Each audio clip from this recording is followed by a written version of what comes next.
Gerai, tai pratęskim temą dar apie baltymų suvartojimą pakankamą naudojant mundžerą. Visų pirma, tai pakalbėkim, kiek tų baltymų reikia iš tikrųjų, kiek tų baltymų reikia sveikai funkcionuoti ir, žodžiu, kad nemažėtų ta raumeninė masė. Aišku, čia su raumeninės masės didėjimu, mažėjimu, tai dar labai didelė dalis yra svorio kilnojimas ir, žodžiu, jogos treniruotės, bet dabar ne apie tai. Dabar pakalbėkime apie baltymus.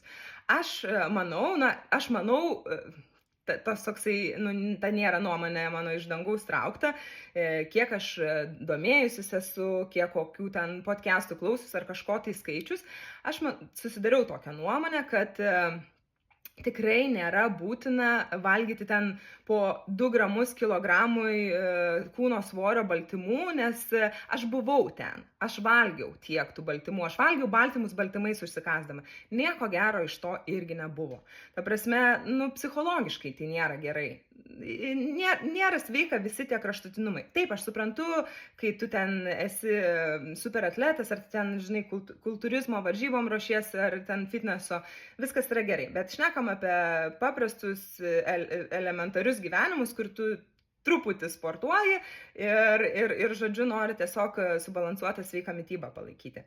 Tai man atrodo, kad 100 gramų baltymų plius minus moteriai per dieną visiškai pakanka, o dar geriau galvoju, kad reikėtų žiūrėti didesnę imtį ir, pavyzdžiui, daryti, savaitės baltymų kiekio plius minus paskaičiavimą, kad tu galėtum varijuoti, galbūt tu vieną dieną, visai nenori valgyti ten kažkokių tai gyvulinių baltymų ir iš augalinių automatiškai tu surenki daug mažiau, tai tu kad turėtum tokios laisvės ir nespaustum save į didelius rėmus.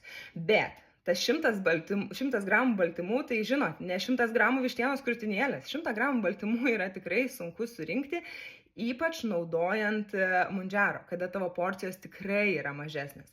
Ir kaip jau minėjau pritam video, aš tikrai dabar, niekaip jų nesurenku ir aš nematau kitų būdų juos surinkti, nevalgant vien tik tai baltymų, o valgant visavertiškai, kaip naudoti proteininius kokteilius. Tai proteininius kokteilius aš esu tikrai visokiausius išbandžius ir veganiškus, ir neveganiškus, ir ten izolatus, ir kitokius, jau dabar ten neatsimenu tų visų pavadinimų ir jų skirtingų savybių.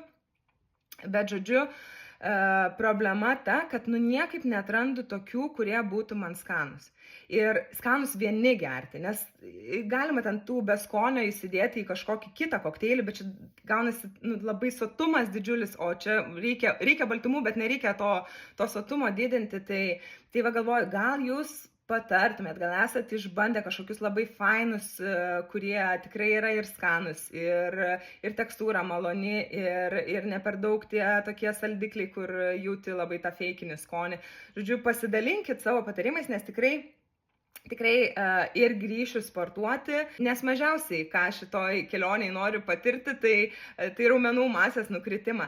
Taip, akivaizdu, kad mažėjant kūno svoriui šiek tiek raumenų prarandama, bet jeigu išeina palaikyti pakankamą kiekį baltymų ir padaryti jėgos treniruočių, tai viską galima kontroliuoti ir nesudribti.